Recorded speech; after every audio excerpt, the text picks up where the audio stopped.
Yeah, that is the low tonight. Check out the latest news around the Santa Clarita Valley at hometownstation.com and follow along with breaking news coverage on our Facebook, Instagram, Twitter, all of our socials. You can find us at KHTS Radio. KHTS, your hometown station. Welcome to The Way Out Recovery. The following is paid programming and does not necessarily reflect the opinions of KHTS or its ownership.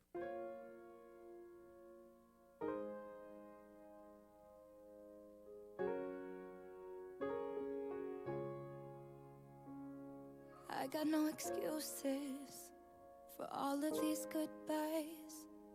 Call me when it's over, 'cause I'm dying inside. Wake me when the shakes are gone and the cold sweats disappear.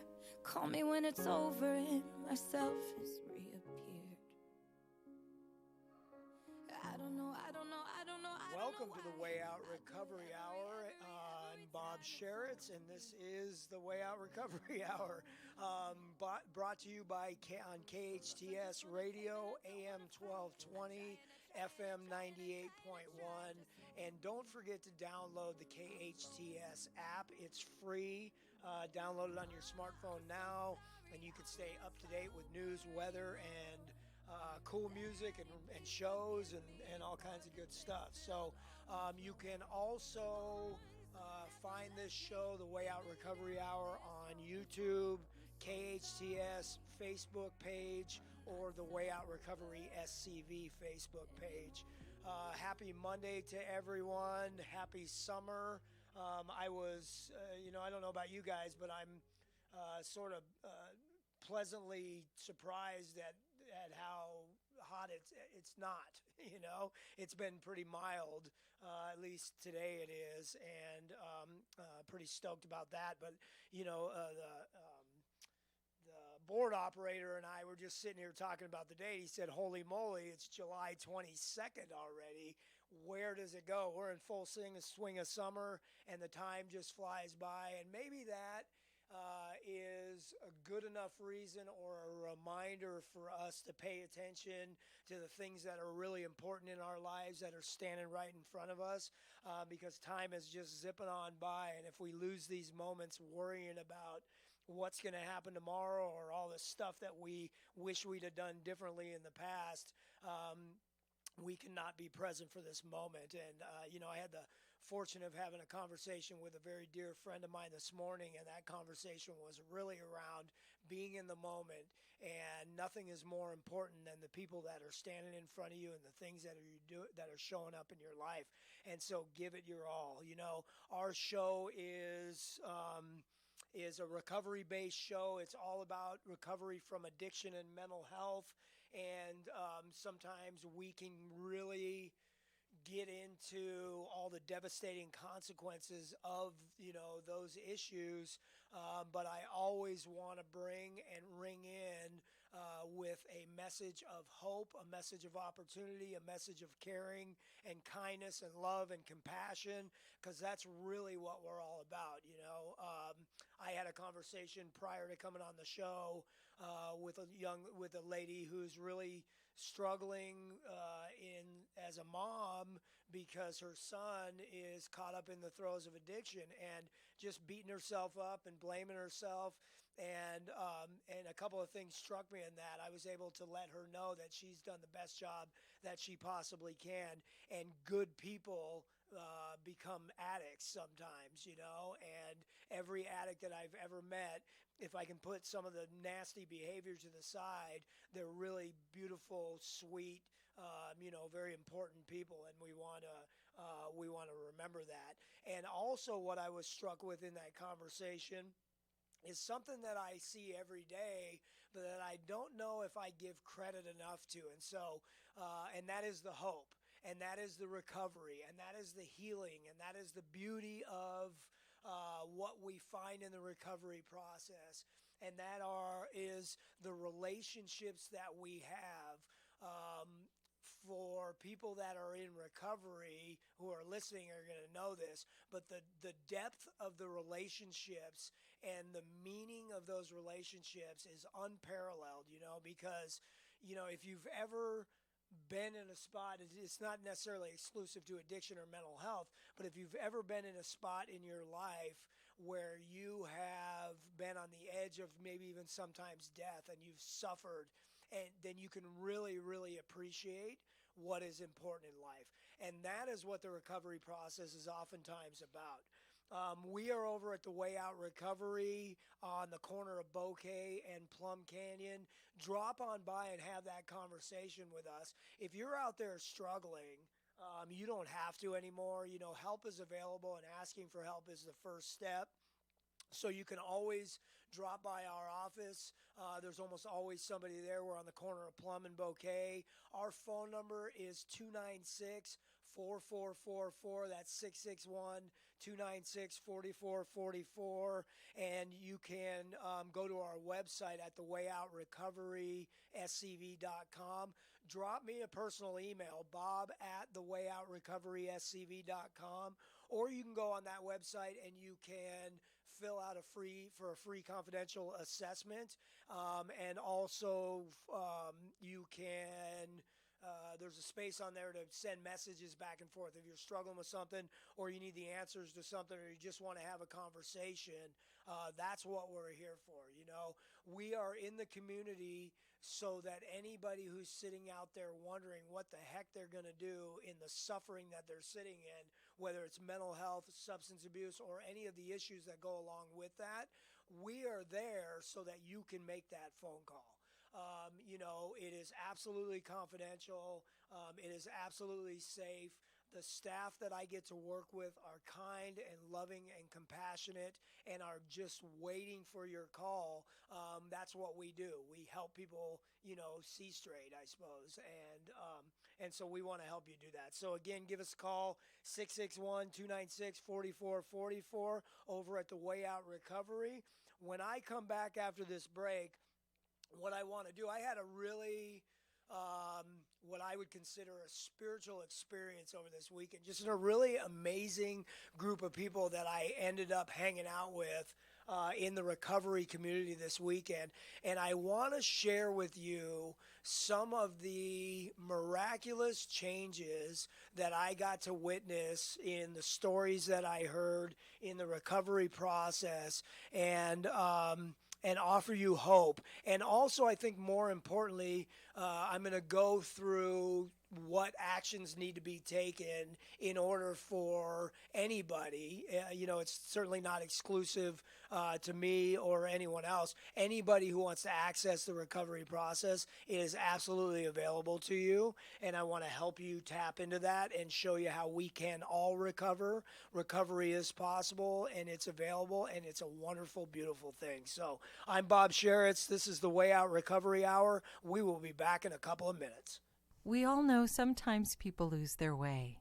If you or someone you know is struggling with addiction, the Way Out Recovery SCV may have the answers you've been waiting for. The Way Out is the premier intensive outpatient treatment center serving Santa Clarita. Asking for help is the first step. Call the Way Out today, 661-296-4444. That's 296-4444 for a private free assessment. The Way Out is an accredited, affordable outpatient program that accepts most insurance. Call us at 661-296-4444 or check us out online at thewayoutrrecoveryscv.com. Quit battling with yourself. Ask The Way Out for help today. With the safe disposal of waste from our homes in the Santa Clarita Valley, Chiquita Canyon Landfill is able to create enough green energy to power 10,000 homes each year. So you can feel good that the waste from your home in the SCV is helping create a clean energy source and reduce greenhouse gas emissions. Chiquita Canyon Landfill is our partner in sustainable living. Chiquita Canyon is helping lead the way to a greener future. For my mom, CBD beauty oil. For my husband, CBD sleep cream. For my Beagle Mix, CBD dog treats. And for me, CBD infused bath salts. And for all of us, Ease. Ease is basically CBD Central with a large selection of CBD products and great value delivered right to our door. That's the ease of ease. Go to easewellness.com. That's easewellness.com. EAZEwellness.com. Your hometown station, KHTS.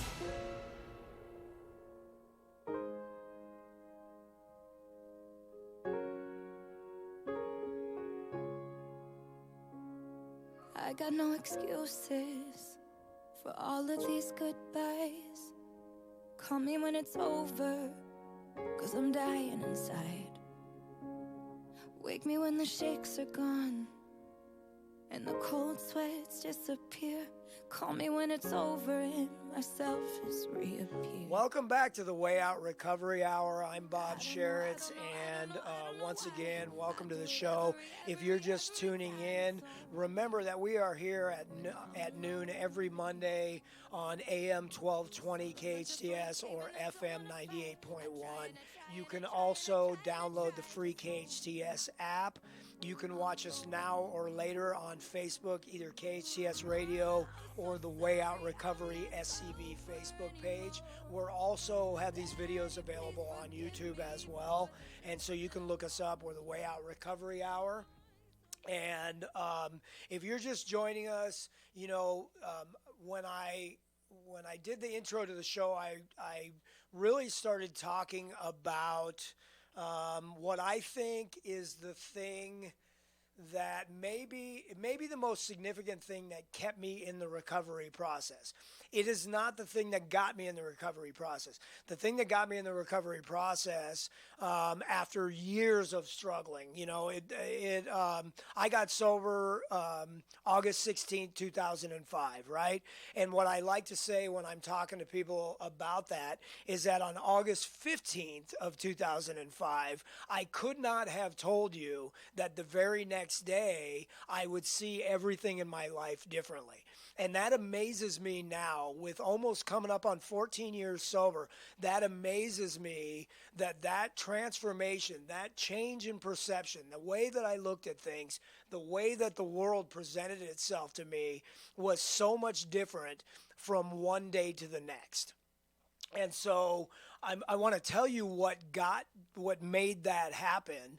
Now you can get into all different definitions of or ideas or beliefs about what your spirituality is and what your God is and what your higher power is and all of that stuff. And I don't know what that looks like for you, and I don't know how any of that stuff necessarily works, right? But I do believe this. I believe that we're all connected. I believe that this is an incredibly beautiful world full of just amazing things that are happening to us all the time, and that if our eyes are open and we're paying attention to that stuff, that we can have on a day-to-day basis these really incredible experiences.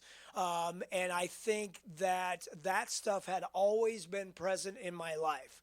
And when I look back in my life at all the things that have happened prior to getting sober, I know that amazing stuff was present in my life.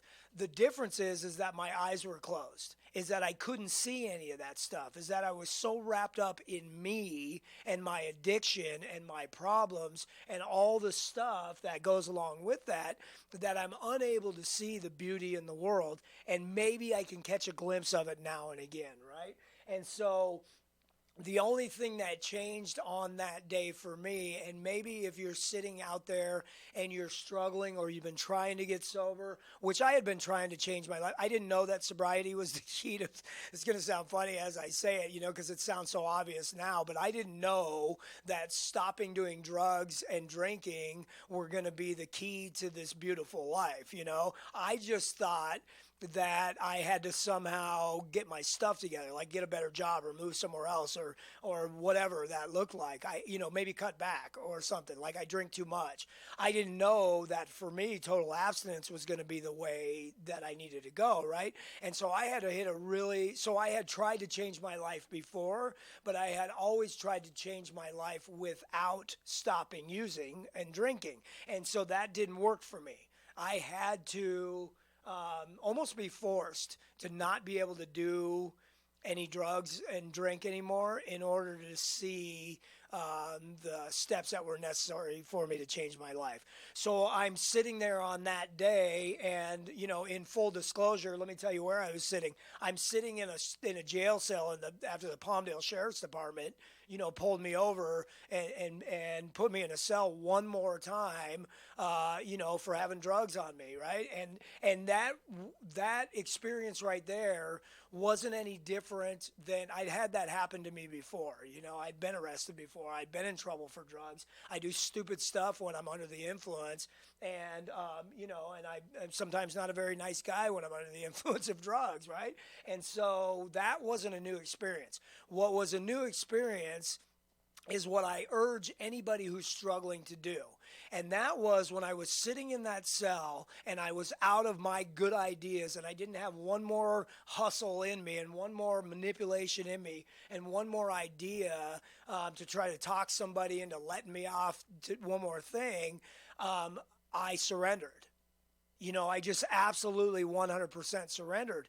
And a lot of people, I work with tons and tons and tons of people over the years in the recovery process, and I go to lots of recovery venues and avenues and 12-step meetings and therapy conferences and you name it, right? And I go to all this stuff, and I eat it up, and I love it, right? But what I hear people say sometimes is they'll come in and they'll say, I really got to fight this thing. I'm going to beat this thing. I'm going to really fight it. And I don't know how to get across that it's exactly the opposite of trying to fight addiction. You don't fight addiction. It's impossible to fight addiction. It is such a big, huge, powerful thing that there's no way to fight it. The only thing that changed for me that day was I stopped fighting it. I absolutely 100% surrendered, and I don't know what happened in that cell that day, but maybe I cried out for help to something that I didn't even know existed, but I'm just like, I can't do this no more, and everything changed that day. And there were some really miraculous circumstances that took place after that surrender, which I necessarily won't get into today, but I'm free to, I'll freely talk about that stuff. I really believe in absolute transparency today. I completely believe in putting it all out there on the table. I don't try to hide or sugarcoat anything that's going on in my life. And so if you want to know about that stuff, I'm really happy to do that. After that surrender took place, back to the thing that kept me in the recovery process. I didn't know anything about treatment centers. I didn't know, which is amazing to me, that I've been getting in trouble with drugs since I was 13 years old. I've been at juvenile halls and youth authorities and all kinds of stuff. And in all of that stuff, because of the timing and the policies and everything that was in place with the war on drugs and all this, there weren't any treatments. I was never offered treatment. I was offered jail, like, we're going to punish you so you don't do drugs anymore. And for me, that just didn't work. What it did was it made me try to hide it more. It made me feel more unsafe to be able to talk about what was going on in my life. And so the behavior just got worse in secrecy, right? And so what happened was I ended up doing more and more time. But as a result of that, I was never exposed to any kind of treatment programs or anything like that. And so I didn't know anything about 12-step programs. I had been to one time inside of an institution, and the only reason that I went there is because it would get you out of your cell, and so, it sucks being stuck in one of those cells. And so I just wanted to get out of my cell for a minute, but I had no idea what was going on. And so when that experience happened to me on August the 15th, on August the 16th, I surrendered. Everything changed. I got out of jail, and now I'm sitting in my friend's house, and I don't know what to do with my life because I'm scared that if I go outside or if I start hanging around with those same people, I know how powerful this thing is. I've tried to cut down. There's no way that I'm going to be able to not do drugs and stay in that same environment. So I sat in that house scared to death. And a friend of mine suggested that I go to an outpatient treatment center. And so I went and talked to a guy. And one of the things that he suggested I do is go to some 12-step meetings. I walked into a 12-step meeting, and what I found that day is I really believe is the key to what kept me and has kept me today clean and sober, and will maintain that. Other than the work, I mean, I'll talk about the work that you got to do, but I found hope in that room right there, and I had been in a state of absolute hopelessness for a very long time. I had tried to change my life. I told you that. And I had been sitting in that spot where probably 5 years prior to when I got sober, I really kind of just threw my hands up.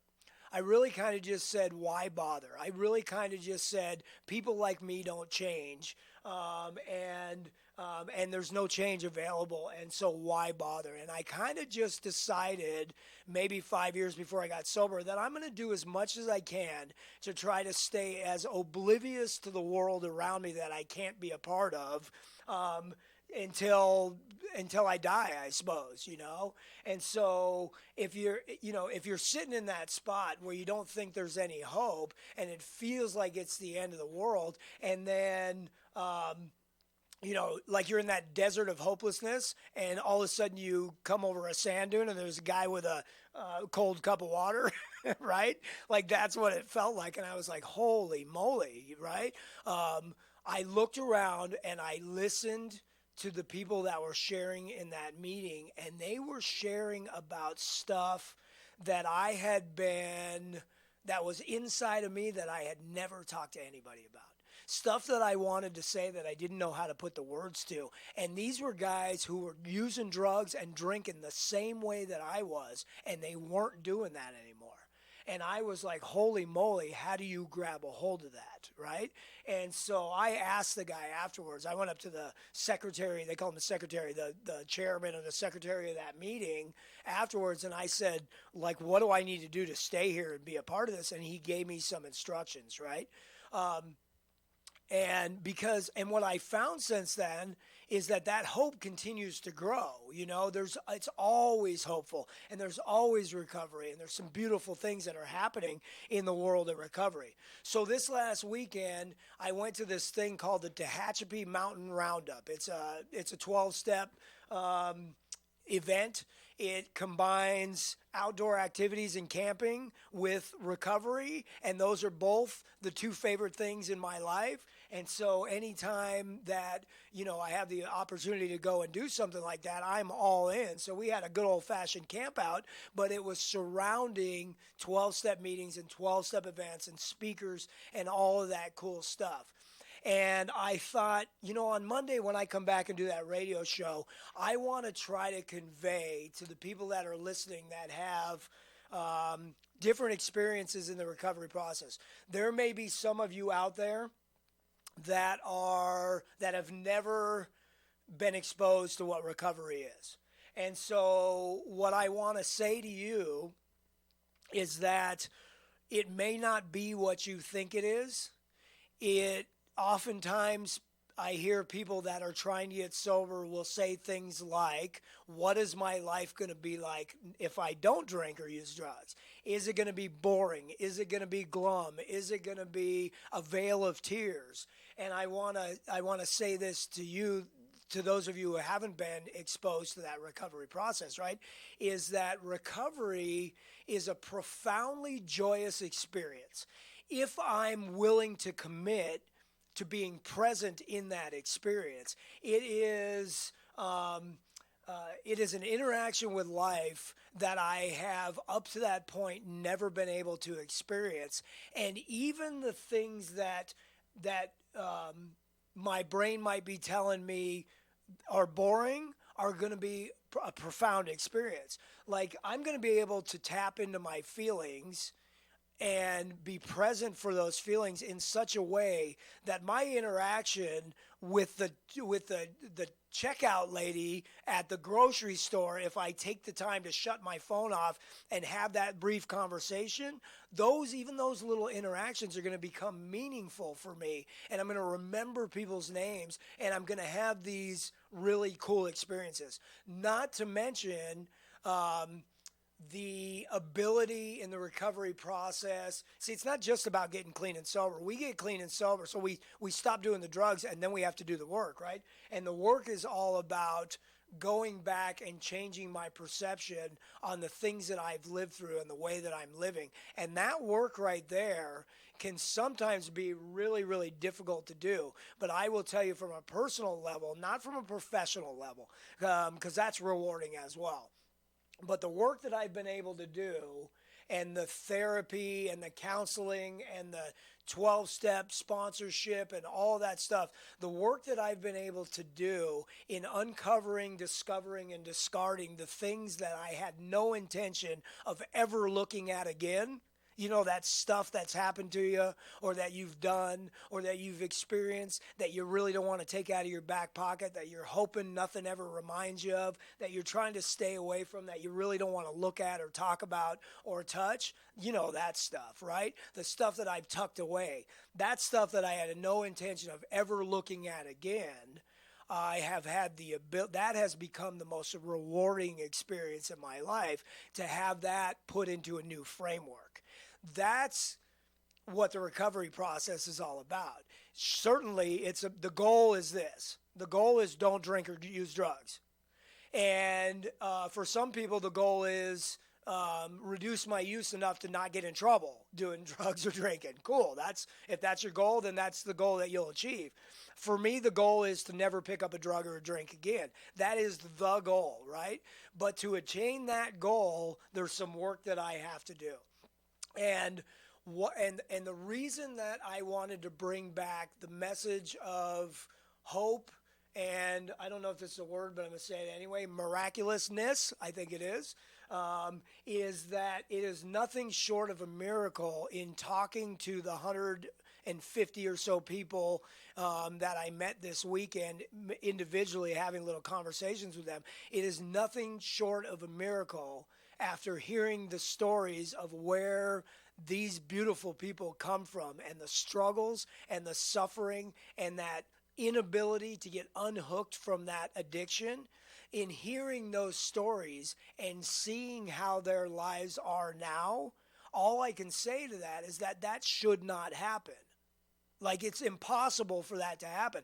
I don't want to sit and just keep going back to mine, because I see it all the way around. But if I go back to my story, it's the same way. Is I can look at the history of my life and think and look at my life today, and those things do not match up. There's no way that you can get from here to here without something incredible happening in a space in between there, right? That initiates that change.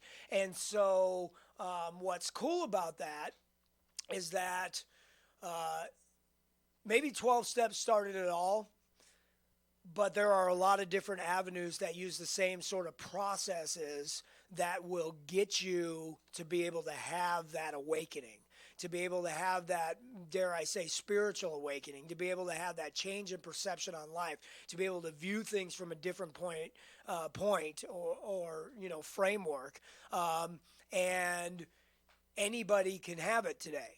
It's not a chance miracle. It's not just like the lottery. Anybody who wants to access it can access it. And maybe that's the takeaway from this thing that I experienced, is that in 1934, this guy named Bill Wilson had this dramatic experience in a hospital room, and he didn't know what to do with that experience. And in early 1935, he was in a foreign city, and he was coming out of his skin, and he had 6 months sober there's no AA, there's no nothing, right?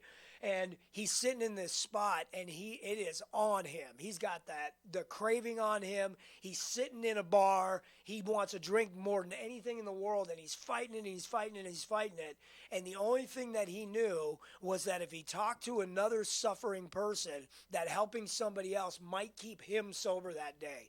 And by chance or by miracle, he met a guy named Dr. Bob Smith, and Bill Wilson and Bob Smith sat in Bob Smith's living room, and Bob said something like this. He goes, look, I've been trying to get sober and everybody I know has been trying to get me sober, and I cannot stop drinking. And I've been prayed over, and I've been carved up, and I've been laid hands on, and everybody's been trying. What are you going to say to me, Mr. Wilson, that's going to get me sober? And Bill said to him the thing that maybe struck it. He said, I'm not here to get you sober. I'm here so I don't take a drink. And Bob said, whoa, isn't that a different approach, right? And so out of desperation, the solution is to help somebody else, therefore you stay sober. And what happened is Bob Smith drank one more time after that, and on June 10th of 1935, what they call Founders Day, Dr. Bob Smith got sober, and Alcoholics Anonymous was born, and their vision was to be able to somehow recreate the spiritual experience that both of them had in working with each other, so that others could tap into it. And there's a lot of work that took place in there so that me and you and anybody else can tap into the process that was designed inside of those 12 steps by those two guys that are just regular guys getting sober. And recovery is available to us all if we ask for the help and we get it, right? And so when we come back after this break right now, I'm going to try to go through it really, really quickly, so that we can all understand what the process is and what work it takes for anybody who wants to tap into that recovery process can do so. So I'm Bob Sharits. This is the Way Out Recovery Hour. We'll be back in a couple of minutes. Men, are you feeling tired, stressed, or just don't have the energy you used to? Did you know this could be related to decreased testosterone levels? Luckily, there's a safe, effective solution. Weeder Prime helps support healthy testosterone levels with clinically tested key ingredients. Just 2 capsules of Weeder Prime each day can help change your mood, energy, focus, body fat, and lean muscle. Feel the way you felt 10, 20, even 30 years ago. Rediscover your Prime with Weeder Prime. To find a retailer near you, visit WeederPrime.com. That's WEIDER Prime.com. And now, a cooking tip from Keith Mowry from Bob's Country Meats. Ribs were made for the barbecue, but here's a great cooking tip. The best way I like to cook the ribs is in the oven, cover them about an hour, 350, then put them on the barbecue for about 15 to 20 minutes, turn them a few times just to get them nice and brown. Ribs, chicken, tri-tip, pork chops, turkey, steaks, even exotic game like buffalo and ostrich.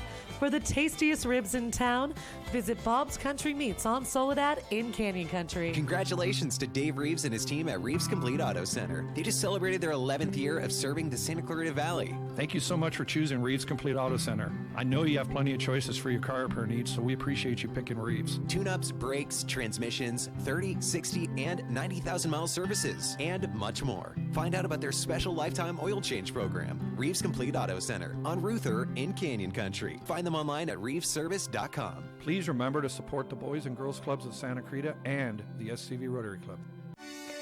The Art Gallery of Santa Clarita Artists Association, located in downtown Newhall on 6th Street between Railroad and Main, features local members' original artwork with changing exhibits every 2 months. Purchase affordable art for your home or as gifts.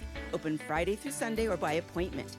Artists wishing to join the SCAA can visit santaclaritaartist.org, come to our free monthly meetings at Barnes & Noble, or stop by the gallery. For upcoming shows, check us out at santaclaritaartist.org. We make visual art visible. Your hometown station. I love my Dodgers on KHTS. 98.1 FM and AM 1220. Welcome to the Way Out Recovery. The following is paid programming and does not necessarily reflect the opinions of KHTS or its ownership.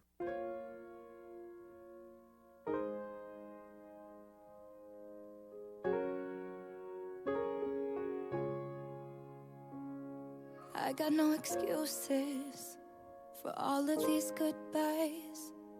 Call me when it's over, 'cause I'm dying inside. Wake me when the shakes are gone and the cold sweats disappear.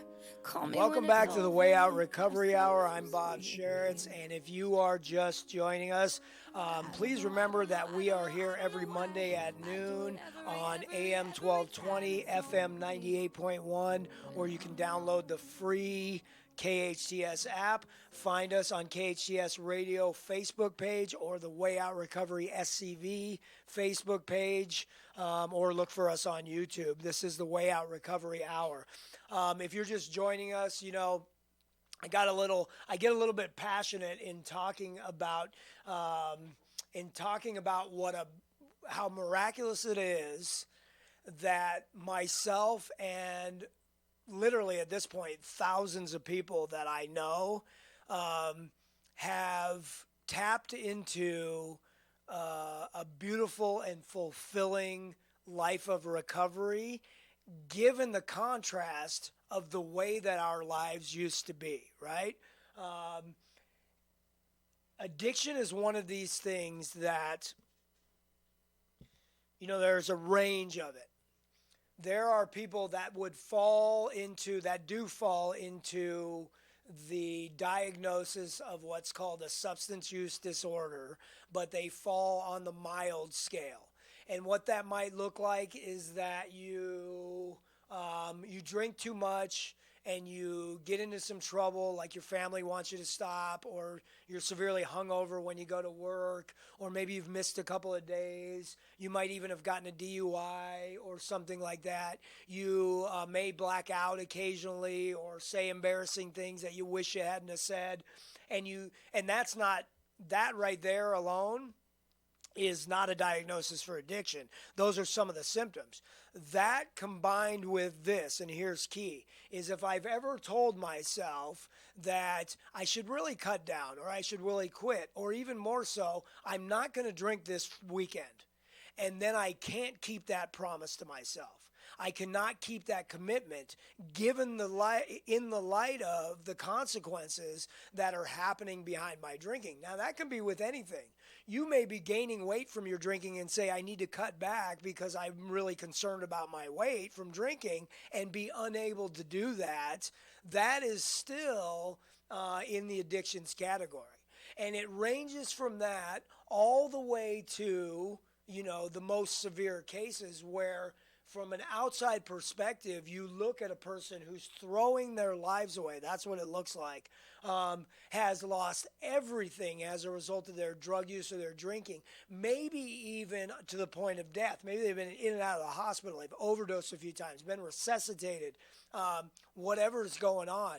And from an outside perspective, you might say, oh my God, pull yourself together, man. Is this not enough for you to get sober and be unable to quit or to stop or moderate, even under those extreme circumstances? All of that falls within the addictions category. But I want to tell you why it's so miraculous that there are so many people that are not stuck in that process anymore. Because if you're in that addiction, if you've crossed that line into your addiction, and you've ever tried to do it on your own, can be impossible. Addiction has this component to it that is more powerful than any thought process you'll have. It's more powerful than even family or loved ones standing in front of you with tears in their eyes, begging you to please stop. It is seemingly more powerful than that, because what it does is it's a process. Let's take all the moral and personal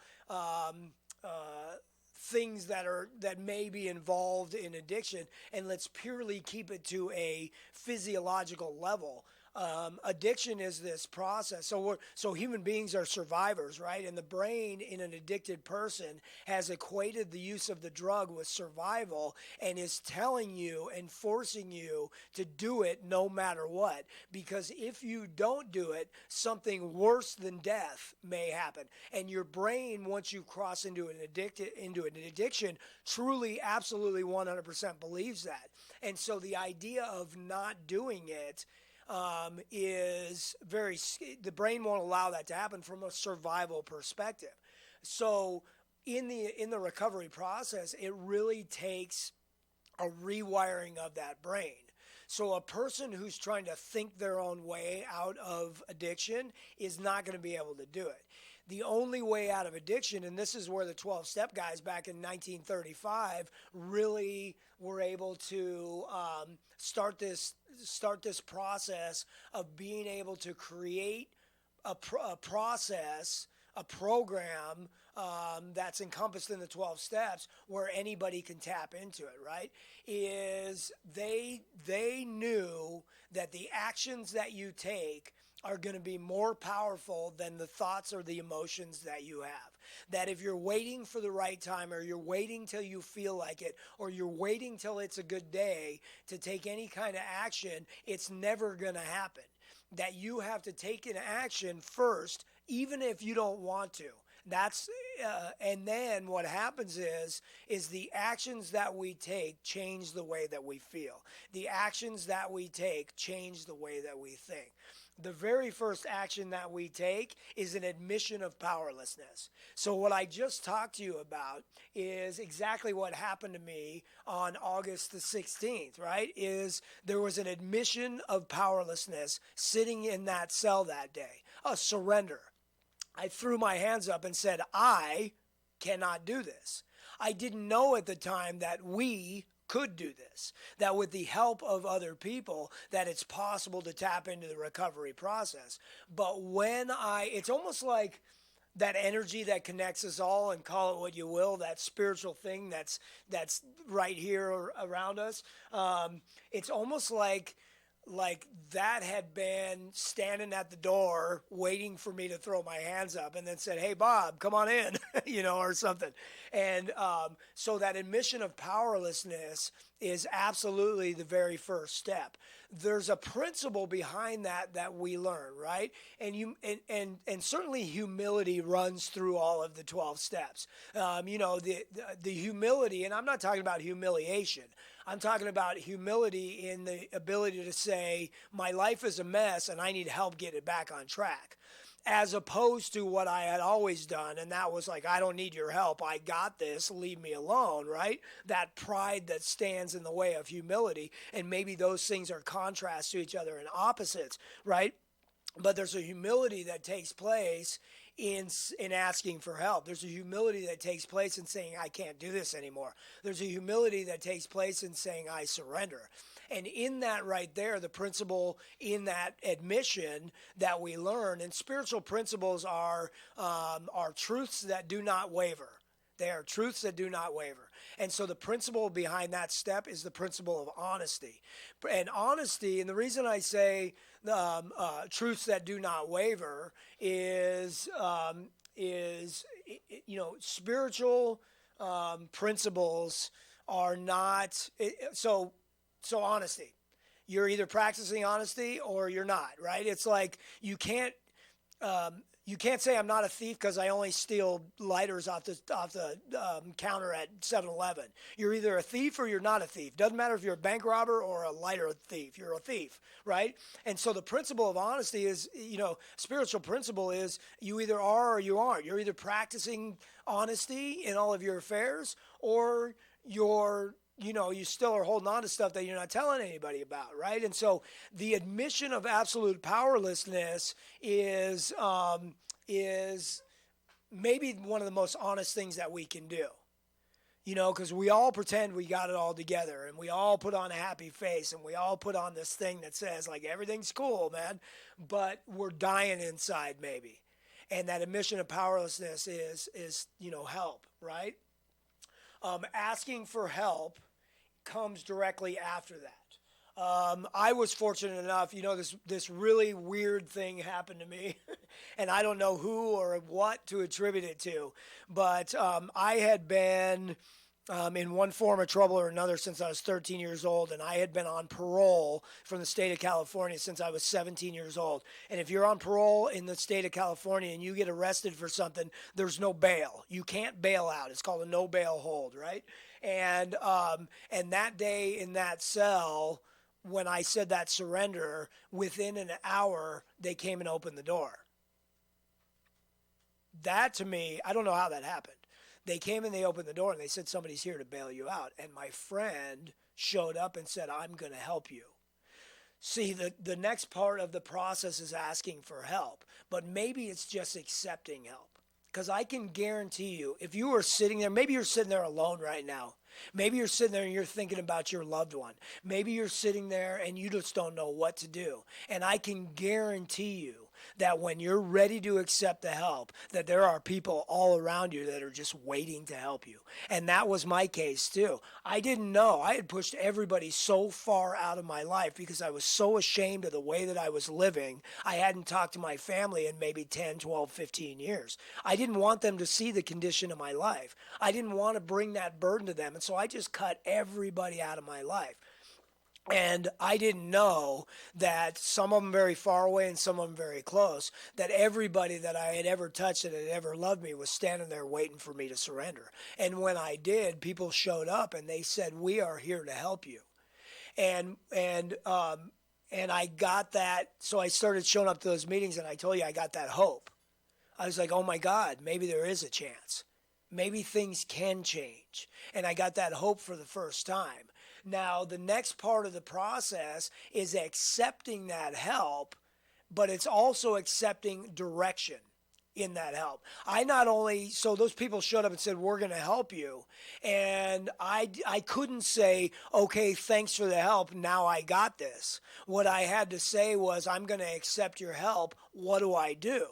And I had to follow direction on what they asked me to do. Following direction is it's certainly the principle. So the spiritual principle that I'm learning in following direction is faith, right? Because I would find out later in doing a personal inventory and looking at my life and the rewarding process that is, that maybe I had a lot of reasons from the time that I was born until the time that I got sober to not be very trusting of the world. I brought a lot of those on myself, but there were a lot of people that were very close to me, even from the beginning in my initial relationships in life, that because of their own struggles and their own addiction were unable to show up for me as a kid. And so, there's a long history of not trusting people and not having any faith in really anything. And I told you 5 years before I got sober, what happened to me was I gave up and said, it's pointless, right? So I don't know how much faith I had in anything, but in finding that admission of powerlessness and letting somebody help me and then following direction. In the following direction, I learned faith. Because people were telling me you should do this, this, and this. Now, people that were in the recovery process that had done it before me said, look, if you do this, it'll help. And I had no reason to believe them, and I had no basis that it was going to work. But I certainly didn't want to take a step backwards or turn around and go to the place that I had just been. I knew one thing. I didn't know what was coming in front of me, and I had to have absolute faith that there was going to be something better in front of me, because there was no way in heck that I was going back the other way. I did not want what I had. I didn't know what I was getting, but I didn't want what I had, right? And so I had to have this faith. Some of the direction that they gave me is led to the next spiritual principle, and that is courage. What they asked me to do was they asked me to look back through my life and to write a personal inventory and to look at all the things that I had been holding on to and all the grudges and the people I had done wrong and the stuff that I regretted and all of that stuff that I told you that I would just as well stick in a box and throw in the bottom of the ocean and never look at again, because I thought that was a simpler way. I don't have much time, but I want to tell you why that doesn't work, at least for me, is all the stuff that I thought, man, I just don't want to even think about that or look at it anymore.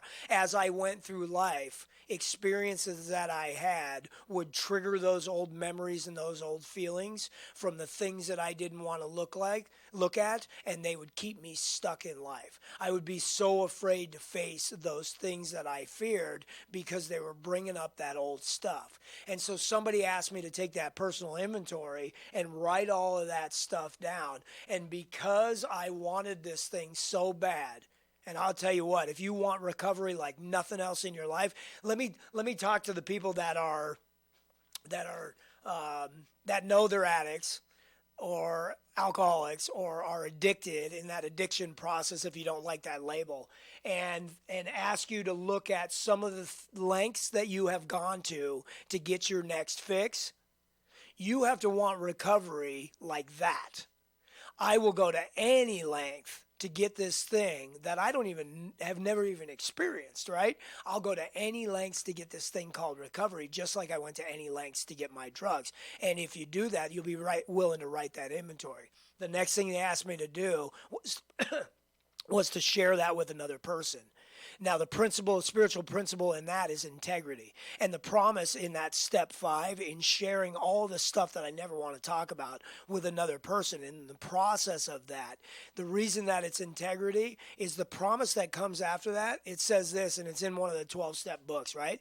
It says, after doing this step, it says, now we can look the world in the eye.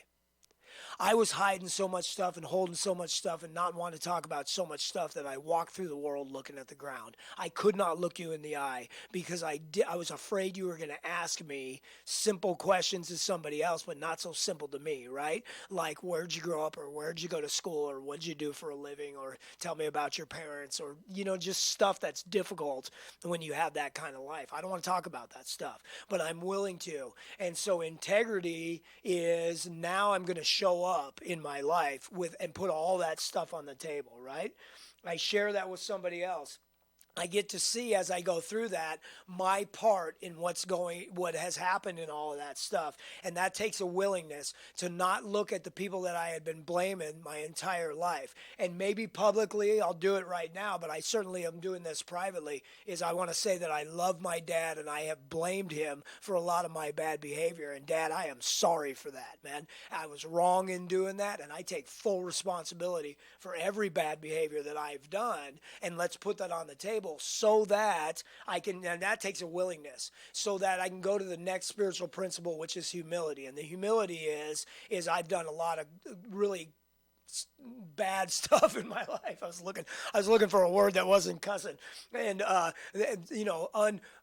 unhealthy stuff in my life that I wish I could take back. But the humility is that I want to put that all on the table, and I'm not going to do that stuff anymore. And I'm going to live this life that's honest and true and right in front of you, right? And the only way that I do that is more action. Is I'm going to go back to the people that I have harmed, and I'm going to tell them that I was wrong, and is there anything that I can do to make up for that? And so I make a list of all of those people, and that takes that achieves a balance in my life. It achieves a thing called amends, which is mending. It doesn't mean just saying sorry. It means I got to fix it too, right? I can't keep backing into my neighbor's fence and just saying I'm sorry. I got to fix the fence too, right? And then not back into it anymore. And so I get to go back through my life and do all that stuff. And what happens is, if I go through that process, I'm essentially left with a clean slate and a beautiful life sitting right in front of me. Steps 10, 11, and 12 are something like this. 10 is all about perseverance. That's the spiritual principle. It means that now that I've cleaned all that stuff up, I have to consistently live a life that doesn't build that stuff back up. In doing that, the only way that I can do that is to live an honest and true and straight up transparent life. And that doesn't mean being perfect. God knows it doesn't mean being perfect. It means when I make a mistake, to say I've made a mistake and let's try to do better, right? And on a day-to-day basis and living in the moment, try to do better on a consistent basis and make that commitment for the rest of my life. In doing that, I have to explore what it means to live a right life.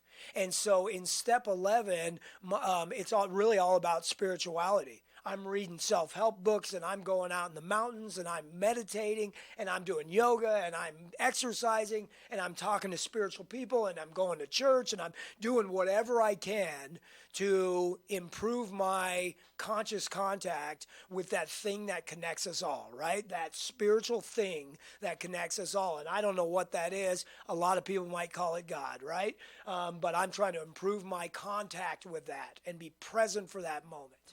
All of that stuff so that we can do the last principle. And the last principle is really giving back.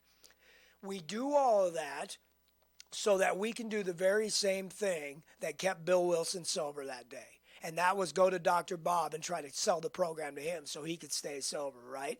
And so it's in the giving that I receive. And I hope that when I get as real as I possibly can on this radio show when I'm talking about my story and I tell you guys what's going on, I hope that I light a spark in you that says I can have that thing too. I hope that all of that stuff that I've been through becomes the greatest asset that I've ever had so that you can ask for help. So if you're sitting out there and you need help, please contact me. Call 661-296-4444. That is my office number. I'm Bob Sharits. I'm the program director over at The Way Out. This is The Way Out Recovery Hour. Thanks for listening, folks. What the fuck are my parents gonna say? The success story that got his life together and changed. And you know what pain looks like when you tell your dad you relapsed and look him directly into his face. The seat on your shoulders, the exceedingly heavy weight.